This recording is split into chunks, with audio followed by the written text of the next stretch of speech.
Welcome, everybody, to the Healing Place podcast. Your host, Teri Wellbrock, here. And today's episode is on finding our true voice. And Dr. Fred Moss is with us to share his wonderful, brilliant insights. And I know I certainly learned a lot during this conversation.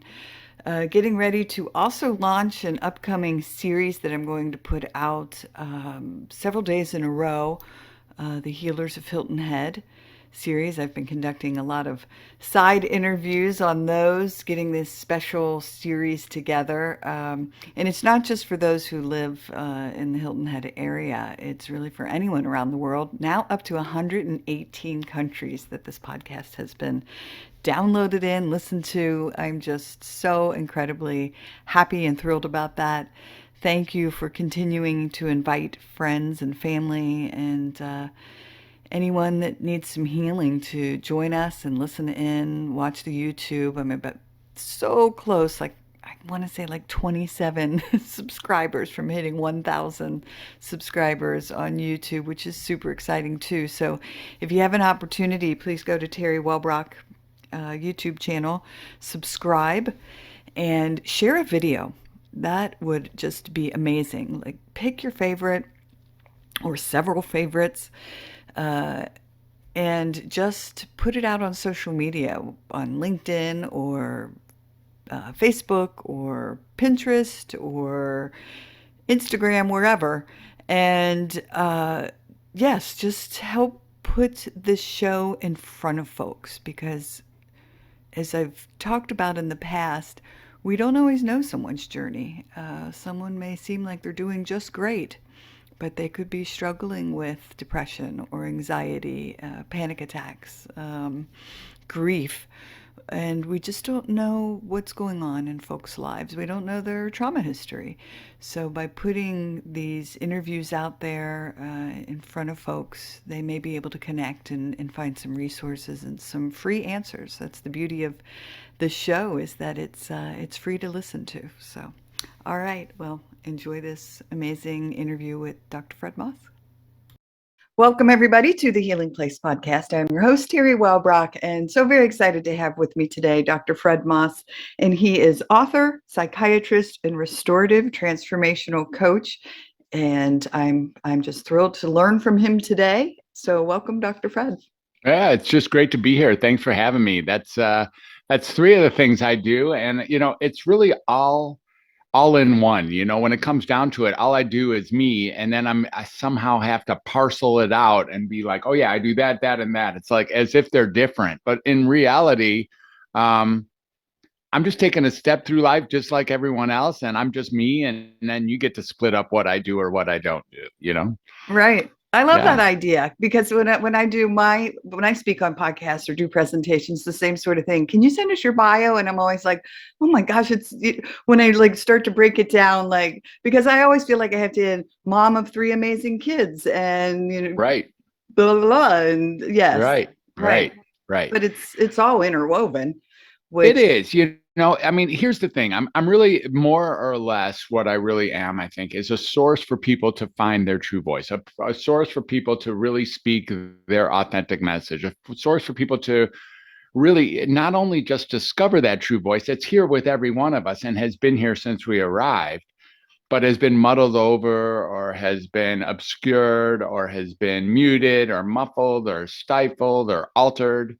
The truth is, it's right here for each of us. And, communication requires access to our own authenticity.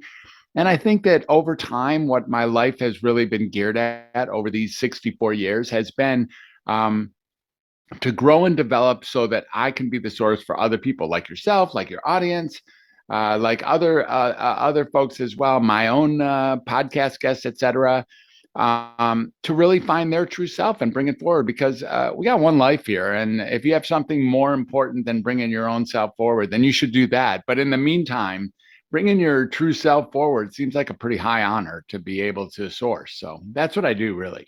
Yes. And I love that. And I told you that before we went on air, that one of the things I've been working on is, yes, I do the podcast, and yes, I write, and yes, I put my truth out there, but there's still something, there's still a blockage. Right. And so I'm working with my own therapist on allowing my voice, not finding my voice. I found it, but Right. allowing it to truly blossom. And I love what you're saying about your authentic self. Yeah. Right. Yeah. Early on in life, when you were born, your true voice was not muffled. That's at least the theory. There wasn't something like, I don't know how to speak. That wasn't something, or I'm afraid, or I don't say my truest self. That wasn't true when you were born, and it wasn't true for the first couple years of your life. Sooner or later, you were told to be quiet, or you were told that your voice either was disruptive or wasn't welcome, or wasn't due at the time, or wasn't honored. And you learned how to be quiet and choke down your own true voice. And then that actually went through all sorts of multiple ways of even getting stifled and more muted and more muffled as we entered school. We were told to sit down and be quiet, or maybe at the dinner table, sit down and be quiet and watch what someone else says. And the best you could do is sort of pretend to listen, but really you were listening in order to remember, so that you could actually say the exact words that you heard. And if you could say the exact words that you heard without interjecting your own personal opinion about that, you were called a good student, and then they would move you forward. The more you could say what you were heard without interjecting your own personal self, you were given accolades. You were given like positive reinforcement. And you went through life, really learning that your true voice, your honest self, your opinion was less and less important, and less appropriate, less and less welcome. Many other things happened in our early age as well, which was that we learned that if we um, pretend to be somebody else, we could protect the person we were. That's just amazing that we learned that. Fully ludicrous. So, on the one hand, we would be like, we knew who we were. We'd want to, we would, if we wanted to protect ourselves, we would pretend to be somebody else. Maybe we would even outright lie, but often we would just not say our very truth so that we could fit in, so that we wouldn't get in trouble. Over time, all of these factors just play out and play out. The crack in the cement gets larger and larger, and we never went back to actually fix it. So we have this natural pretentiousness, this natural duplicity that grows with each and every one of us. And, we feel bad about our inability to actually speak our truth, as if we need therapy, or as if we need some form of intervention to help us learn how to speak our own true voice. The first place to start is to really be accepting, forgiving, and compassionate for yourself and others who have learned how to actually be someone you're not. When you come down to that, there's some value, some apparently protective value in that. But the truth is, it doesn't work that way. There is no value in actually pretending to be somebody else in order to protect the person that you are. It's actually insane. It's actually ridiculous. It's actually fully absurd. And yet we all do it. And that's what's really great about this, is that we can connect with each other, knowing that, in fact, we're all doing that. Even in my speaking right now, I'm using certain parameters, right? I'm using certain guidelines. I'm wondering and working in who your audience might be. Or as I look at you, who you are, what is the feedback? What is working with what I say and what is not working? And I'm making micro or macro alterations so that what I have to say actually lands effectively over there. In my life, I've really learned how, I've been lucky enough to have a world where, as a psychiatrist, maybe I had about 40,000 patients in the last 42 years. I've met so many people who have come to me to try to explain what their issues were, what their problems were, or why there were something wrong with them, or something like that. And I've been able to really, I say, 40,000 isn't a lot of people, actually. It's more people than most people meet, but doesn't even a blip on the entire world population. Right. So it's not like I'm a super expert. I just do have a slightly more people that I've met than the average person. And what I find pretty much categorically, pretty much across the board, is that everyone's doing that. even the monks in Tibet are doing that. Everyone's doing that. And we have the opportunity in a present day and age to reduce the difference between who we are and who we pretend to be. And with that, we get access to a harmonic resonance of our true self. It is addicting to land on that own personal authenticity. And when that happens, there's all sorts of great other things that happen. For instance, you create a space for the people that you're with to land on their own authenticity. Like they get your own authenticity. I can see you lighting up even as I'm speaking, like, wow, this guy's actually speaking authentically, which I'm not, by the way. I'm only approaching authenticity because I got the same blockages you do. I've got these early year blockages where I was told to sit down. I wasn't so good at sitting down, and maybe that really is working for me well in this situation. As a child or as an elementary school student, I'm pretty positive that none of my teachers forgot having Fred in their class. I grew up with a couple older brothers, 10 and 14 years my senior. And, they taught me a lot. So I entered school really precociously. I already knew how to speak. I knew how to add and subtract. I knew how to read in kindergarten. So I was always kind of like ahead of the class, which had me, I suppose you could say I was bored or I had extra time on my hands. And I spoke and I spoke and I spoke, I talked out. Whatever words the teacher or my friends wanted to use, I was outspoken. And now it's paying off because there's some very real value in getting access to what really matters to you and bringing it forth.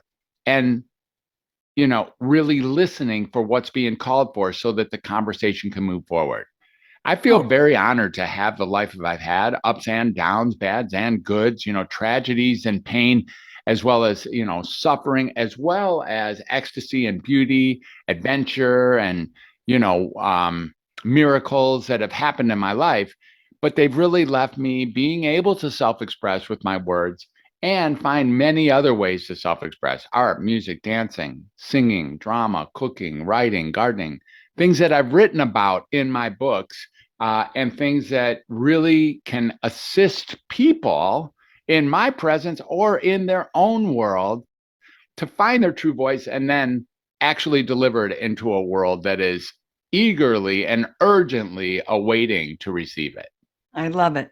And two things popped in my head. One, as you were talking, I was beaming because it was when I started putting my truth out there about what I had been through and my journey of recovery and learning not just to be a survivor, but a thriver. That's when I started getting all these private messages or texts or Exactly. calls from people saying, "Oh my gosh, thank you for putting it out there." And, Exactly. this happened to me or that. And I say that putting our truth out there and using our voice creates soul connections or heart Exactly. connections, and people can resonate and it helps others along their journey. So, yes, Exactly. amen to what you're saying. Yes. Yes, Um, exactly. and the second thing that I just want to add is I'm so excited because yesterday we live on Hilton Head Island and we live in a Mm, little community that has a farm that you can have a plot, but there was a mm. waiting list. And I got the call yesterday that we have a plot available. So we went Oh, and wow. toured and saw our plot. And it's a big weeded mess right now until they clean it up for us. But I was doing such a happy dance because there were butterflies and bees and flowers and Ah, a big weeded mess. But all I could see was like the abundance that was going to come from it and growing our own foods. And so anyway, when you talked about, your gardening and your ah. creativity, I just resonated with that. So thank you. Yes. Yes, sure. It is. Look, we get another place where we get caught up is that we really think that when we're sharing with each other or when we're speaking to each other or expressing with each other, that the best and only way that we do that is through this world of vocality and then listening and processing and then responding and all that. That is simply not the only way to communicate. In fact, it's one of the least effective ways to communicate. Sometimes, if you look at people's art or their music or their dancing or their cooking or their writing or their, photography or their gardening, um, or their drama, you can really learn even more about a person and what's really going on over there beyond that which is words. When they say that it's beyond words or I don't have words to describe it, it's true. You see, the thing is that words are so limiting. We lean on them as if they're the way to communicate, but they're so limiting. I have to do so many things. I have to choose the proper word to represent an idea for which even that translation in its own right is a ridiculous challenge. And then I have to string together these words on the fly without rehearsal and actually give that sentence to you, thinking that I really meant what I said and that it's likely that you're hearing that which I've produced so that it gets over there thousands of miles away, literally 3,000 miles away in this situation, all the way to Hilton Head from Grass Valley, California, through the airwaves, landing on real time over there into something called your ears while you process it and then create whatever you create using your own stories and your own filters. And we haven't even said anything to each other yet. Oh my gosh. And that's what communication is. And we call that efficient and effective. How in the world could that be? We are brilliant creatives, each and every human, to even want to take this on remarkable courage, but to lean on it as if it's likely that you're actually hearing that which I think I'm producing. I truly doubt it.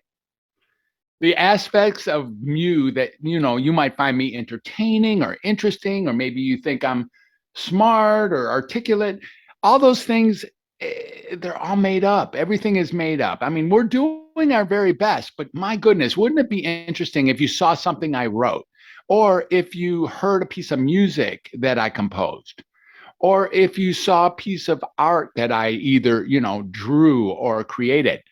You would get access to a newer, deeper part of this thing called me that might give you a real, like, oh, now I see who Fred is. He's interesting when he speaks, but I see his soul in his art or his music or his dancing. And, the connections that are available in the world of connection, I've really come to learn in my, 32 years in medicine and 42 years in mental health and 64 years on the planet, that human connection is at the heart of all healing, of all conditions of all types. Like without connection, no one heals. And with connection, and even in, like, you were speaker earlier of like EMDR. EMDR, there's some efforts to create a situation where you might be able to do EMDR without another human. Like you actually might be able to do it with a machine or something. It is in the connection where all the healing actually takes place. So one thing that's happening with podcasting as it blows up, millions of people are trying out podcasting, is that we get this illusion, or maybe we get the actual pseudo experience, or maybe we get a real experience of this connection. The reason you have podcasts is that you're hoping to connect to another person. Why are you hoping to connect? Because there's healing waiting there for you. You know that. Now you might say, no, I'm really there for my guests. I'm really there so my guests can shine. Well, you're really there for your guests to shine because that's going to heal you. Yes, I admit it on air. Yes. Exactly. If I shine, you get healed. That's really great. I mean, I can live with that. And I love being podcast guest because I do get to shine. And at the same time, I personally get to heal. I get to bring forth some value that I have learned or picked up in my journeys along my years. And, maybe actually affect someone in a positive way so that their life changes in a desirable direction. And ultimately, I get to heal as a result of me brushing up even further towards my own authenticity. I still have a ways to go, but my own authentic self, my core values, my inner message, and my true voice, well, it's a good thing to pursue. And that's really what my function is in these days and times. Wonderful. So now your book, Creative 8, Healing through creativity and self-expression. Does it address those, what you're talking about Yeah. of? So I've written two books. The book that I wrote there was called The Creative Eight, Healing Through Creativity and Self-Expression. And that, when I in 2006 as a psychiatrist, I actually didn't like being a psychiatrist very much. And the reason I didn't like it is I went into the field. I had dropped out of college a couple of times back in the day. And I was never ever going to go back. And I told my mom that, and she got me a job as a child care worker in a state mental health facility for adolescent boys. And it was really there where it got confirmed again that communication and connection was at the heart of healing. I loved working with those kids. I worked afternoon shift. We had a great time.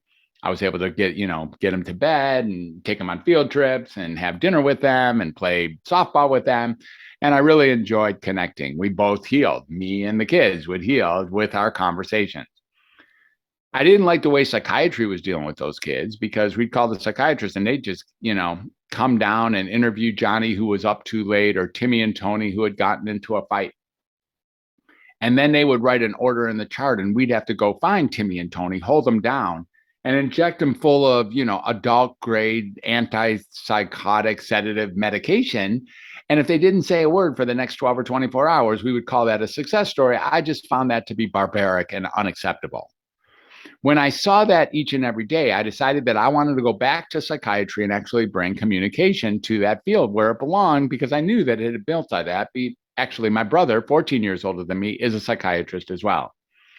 So back to school that I went in order to do that. And in the meantime, psychiatry shifted entirely while I was training because Prozac was introduced in 1987. And when that happened, I then all of a sudden graduated as a psychopharmacologist, which was the last reason I wanted to go to psychiatry in the first place. And I lived a duplicitous life for many years. Now, in 2006 is when I started doing something entirely different, which I got tired of writing prescriptions.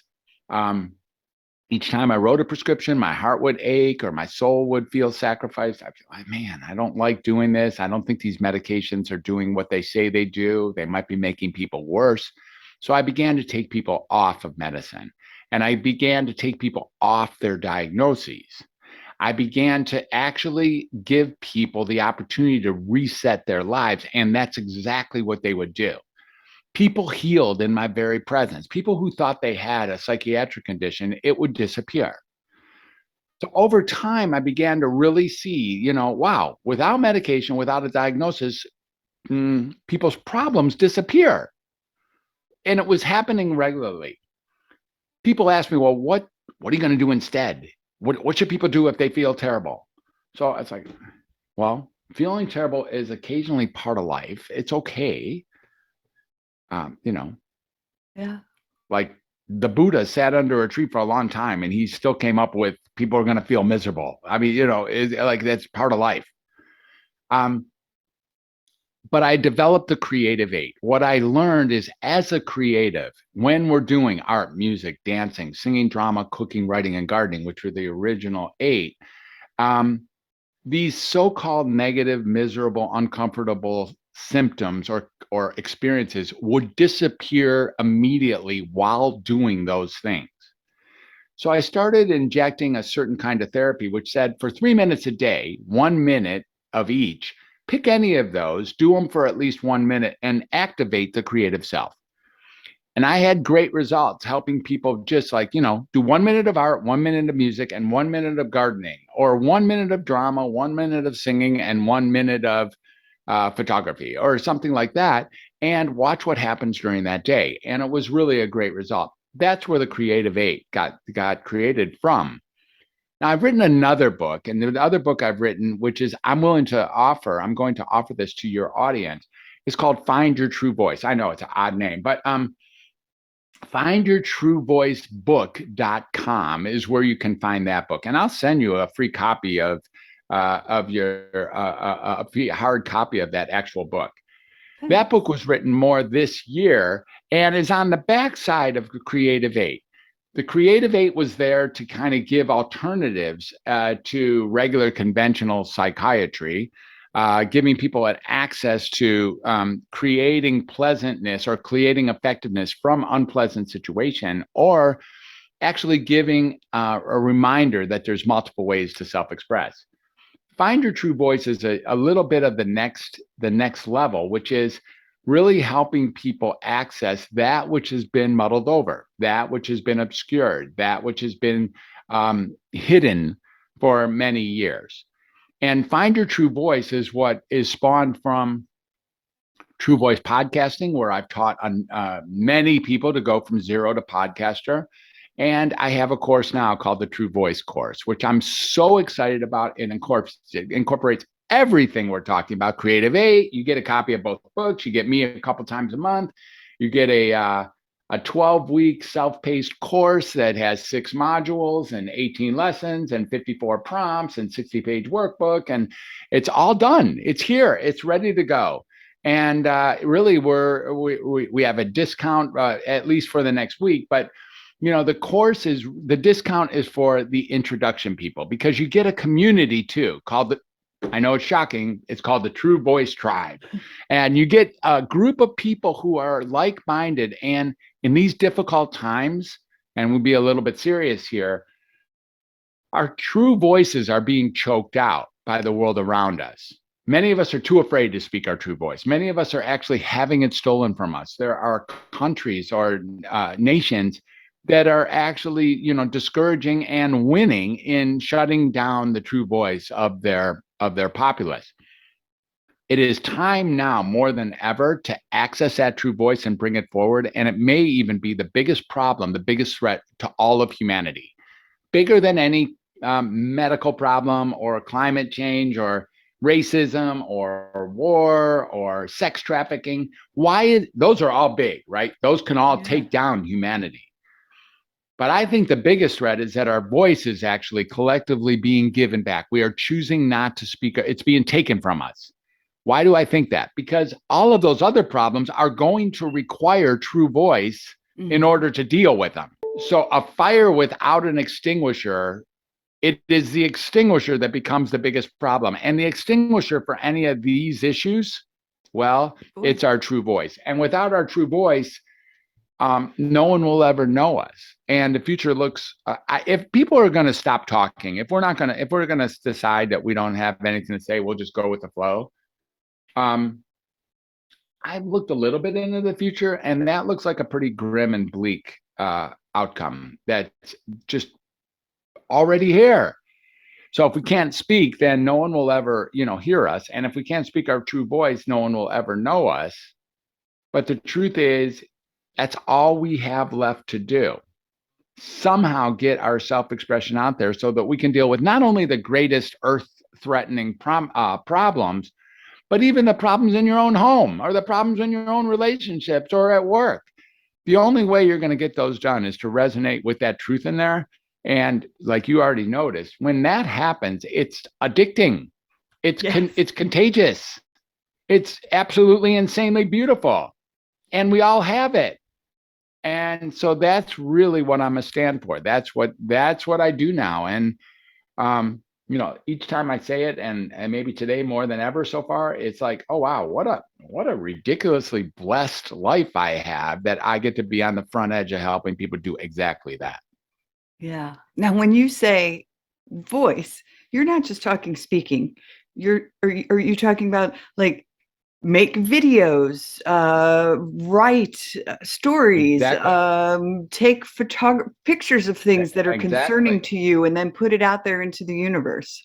Exactly. So voice comes in multiple directions. People think, oh yeah, I'll get my true voice. I'll go to the mountaintop and tell everyone how much I hate my mother-in-law. That is not what I'm talking about at all. Blurting your voice because you feel uncomfortable with, what's ever churning inside of you is not the same as true voice. The magic ingredient of true voice is actually listening, like hearing. Like it's up to me to listen, and to listen in multiple ways, not just with my ear. Like, what is it that's being called for in this conversation? What are you looking for? What is your audience looking for? And then delivering a communication into that listening that actually has a chance of progressively moving the conversation forward. My intention when I express myself is to move a conversation forward. That's why would I want to do anything else? What else is the point?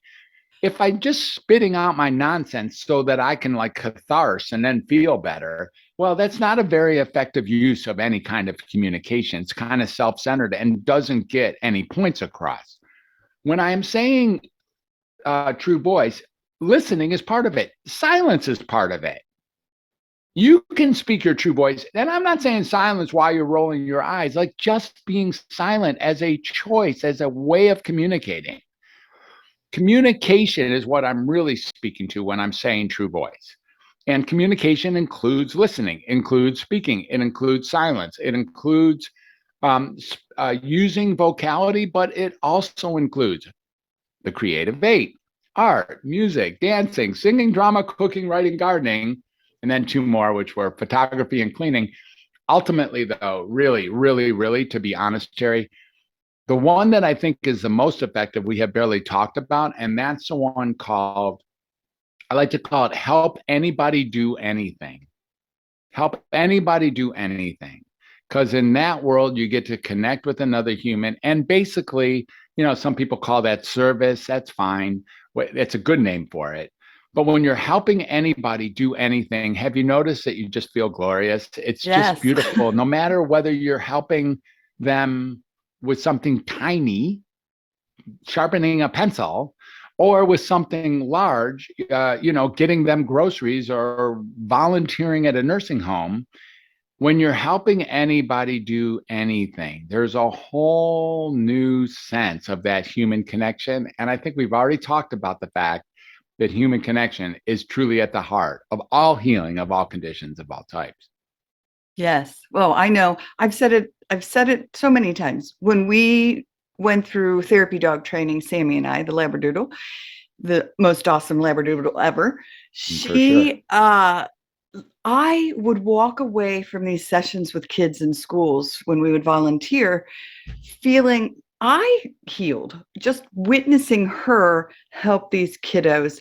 And what you just said, like no words exchanged. It was Exactly. in her silence, in her loving, in her energy, in her just sweet nature of giving these kids just something to hold on to in a moment. Exactly. So, and I a lot of times called myself selfish because I mean, I did it, yes, to help others, but I got so much out of it. Exactly.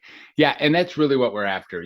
This healing thing, you could say there's nothing wrong with me. Well, it's true. There's nothing wrong with you. You're injured. And there's nothing wrong with you. You have a core wound. You're right. There's nothing wrong with you at all. You have some wounds, but that doesn't make anything wrong with you. These wounds come from early childhood, or they may even come from birth, or they, frankly, many people believe, come from previous lives. They come from wherever they come from. And healing is what we're really after. We feel so great when something gets resolved or something gets altered, or we become more aligned or more resonant or more harmonic with our world. And that's really all that we're after. That's why great music turns us on.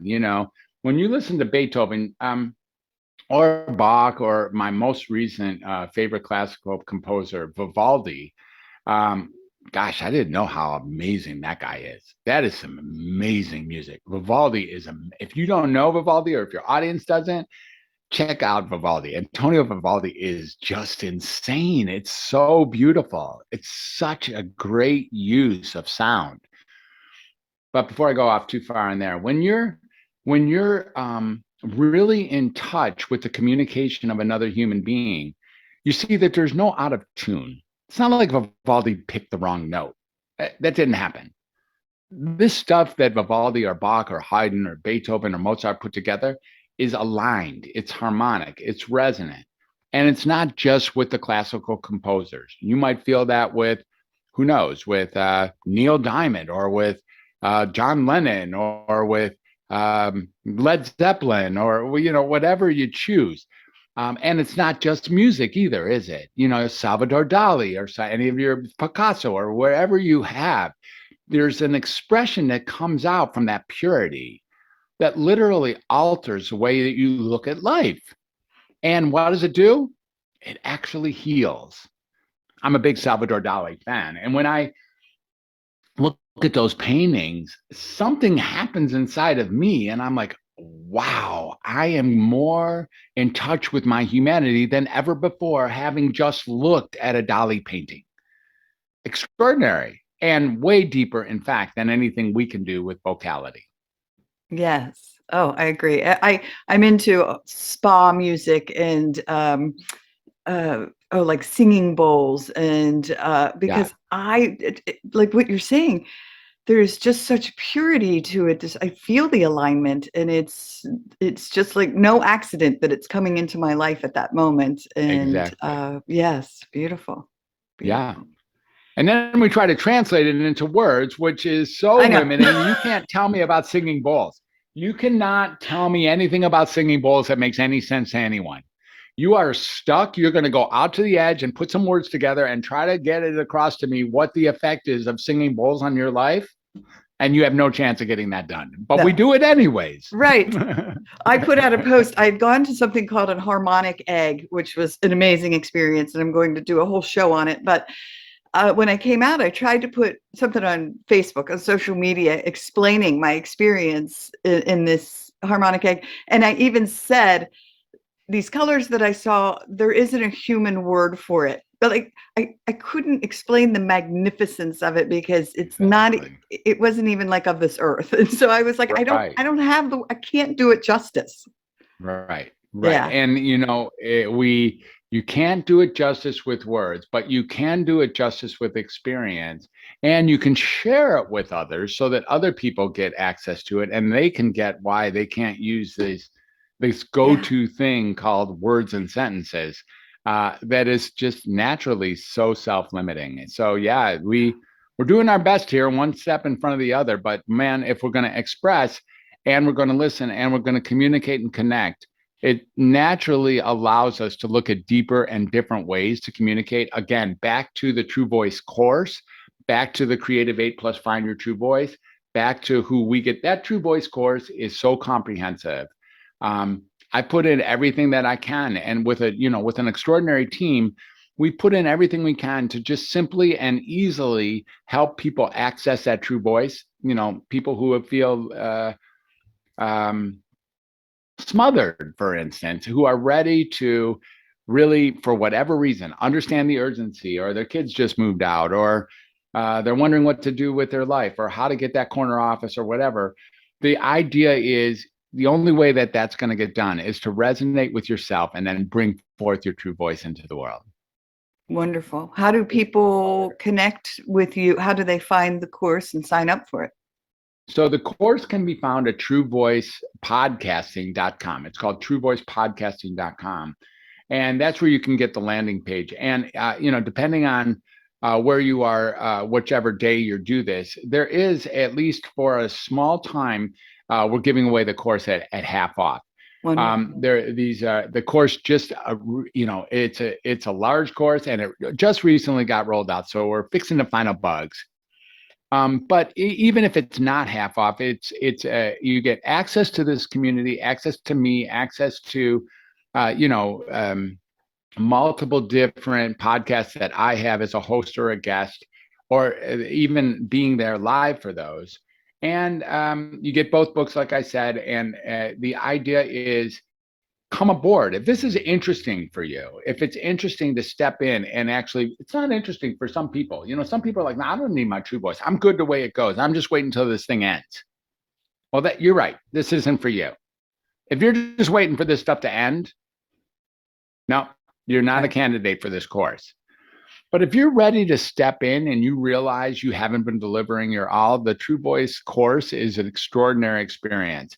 And truevoicepodcasting.com is how you're going to get there. If somehow you have trouble finding that, which I don't think you will, you can also reach me directly at drfred at welcometohumanity.net, drfred at welcometohumanity.net, or you can go to the welcometohumanity.net website.